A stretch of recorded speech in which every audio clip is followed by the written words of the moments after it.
Puis-je poursuivre? Ou est-ce que je poursuis pour moi-même? Suivons-nous les uns les autres un petit peu? Nous ne nous livrons à aucune propagande. Nous n'essayons pas de vous convaincre de quoi que ce soit. Au contraire, il faut avoir du doute, du scepticisme, mettre en question non seulement ce que dit l'orateur, mais mettre en question sa propre vie, mettre en question, en doute, ses propres croyances.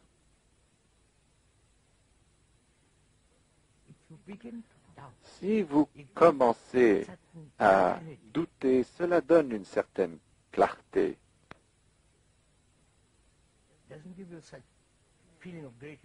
Cela ne vous donne pas un tel sentiment de grande importance de soi.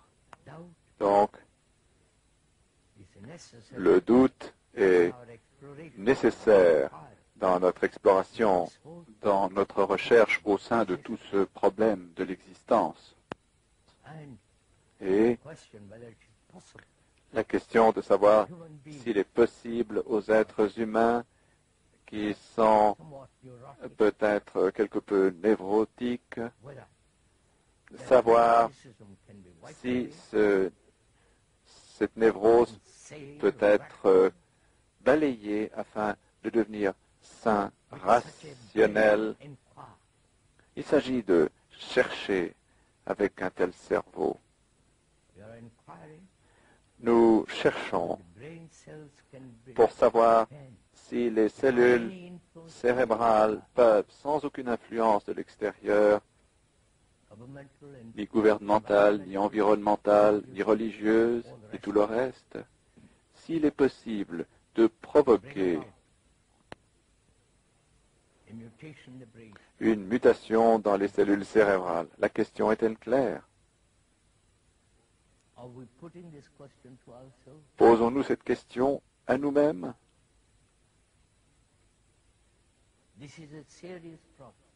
C'est un problème sérieux. Il ne peut y être répondu par oui ou par non, affirmatif ou négatif. Il faut examiner toute cette question comme un ensemble, et non en tant que Britannique, Français, ou à partir de quelques absurdités religieuses, superstitieuses, etc., ou selon sa propre discipline particulière ou sa profession. Il faut regarder tout ce mouvement de la vie comme un seul mouvement unitaire.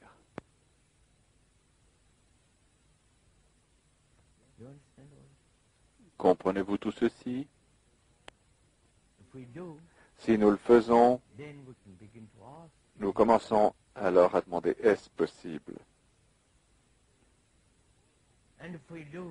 Et si nous posons en effet cette question, quelle différence est-ce que cela fait si un petit nombre d'entre nous engendre peut-être une mutation? Quel effet est-ce que cela a sur le monde? Vous savez, c'est la question habituelle.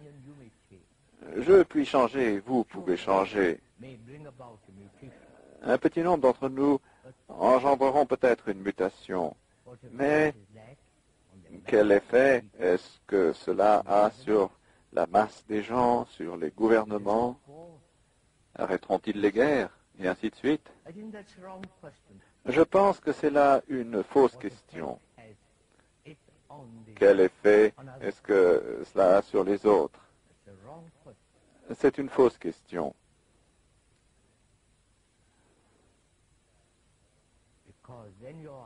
Car alors, vous ne faites pas la chose pour elle-même, mais pour savoir comment elle affectera les autres. Après tout, la beauté n'a pas de cause, n'est-ce pas? Faire quelque chose pour elle-même, pour l'amour de la chose,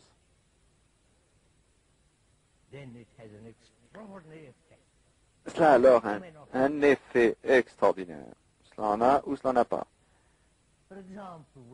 Par exemple, nous parlons depuis 60 ans, malheureusement ou heureusement.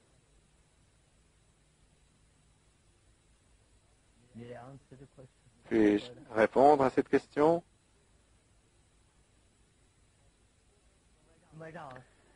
On pourrait demander comment est-ce que cela a affecté le monde.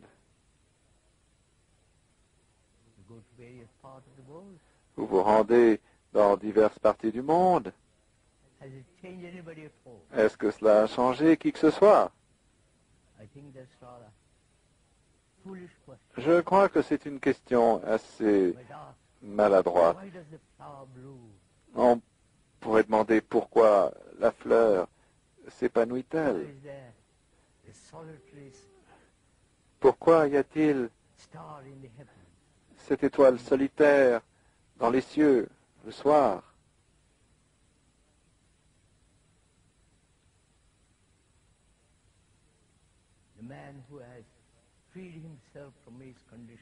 L'homme qui s'est libéré de son conditionnement ne pose jamais cette question. Il y a en cela compassion avec sa grande intelligence. Alors, poursuivons.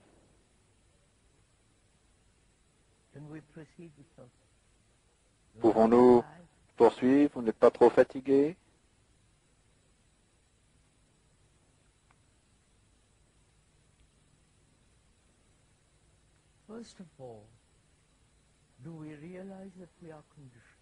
Avant tout, est-ce que nous nous rendons compte que nous sommes conditionnés? Sommes-nous conscients, sans aucun choix, conscients que mon cerveau est conditionné? Ou bien, acceptez-vous ce qu'un autre dit et par conséquent vous dites mon cerveau est conditionné. Voyez-vous la différence? Si je suis conscient que mon cerveau est conditionné, cela a une qualité totalement différente. Mais si vous me dites que je suis conditionné et que je me rends alors compte que je suis conditionné, cela devient alors très très superficiel. J'espère que vous suivez tout ceci. Donc, sommes-nous conscients que nous sommes conditionnés en tant que Britanniques par nos expériences? Nous ne disons pas que c'est juste ou faux. Nous allons le découvrir. Conditionnés par notre culture, par notre tradition, par notre environnement, par toute la propagande religieuse depuis 2000 ans en tant que christianisme ou depuis 2500 ans en tant que bouddhisme ou en tant qu'hindouisme, peut-être davantage. Sommes-nous conscients? Si vous êtes conscient, alors vous demandez pourquoi? Pourquoi le cerveau est-il conditionné? Quelle est la nature du conditionnement?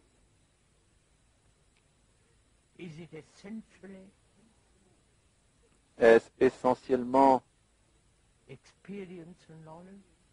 de l'expérience et du savoir? Je vous en prie, doucement là-dessus.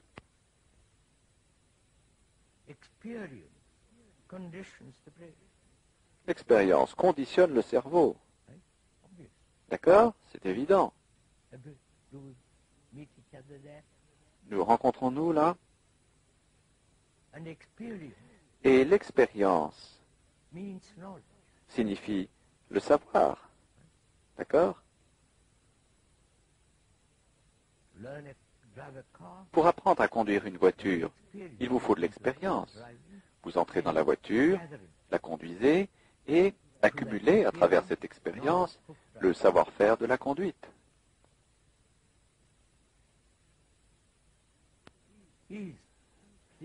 Écoutez attentivement, je vous en prie.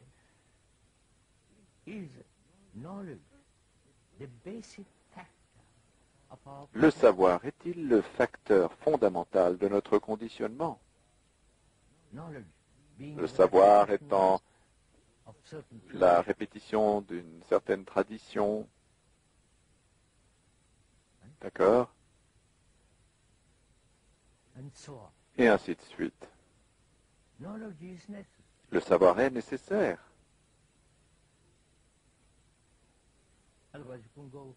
Sinon, vous ne pourriez rentrer chez vous. Vous ne pourriez conduire une voiture. Vous ne pourriez poursuivre votre travail si vous en avez un. Donc, dans un certain domaine, le savoir physique est nécessaire. D'accord? Mais le savoir conditionne aussi notre cerveau. Le savoir étant la tradition, le fait d'être programmé comme nous le sommes, par des journaux, par des magazines, par une répétition continuelle que vous êtes britannique, britannique, britannique. Ou quand vous allez en France, c'est la même chose, français, français. Et quand vous allez en Inde, là encore, indien. Cette répétition continuelle. Donc le cerveau devient endormi, répétitif, mécanique. Et peut-être que c'est là une façon sûre de vivre, mais cela comporte un danger considérable. Cette répétition de diverses cultures, des pays, est un processus d'isolement, d'où division, d'où guerre. C'est là une seule des raisons de la guerre.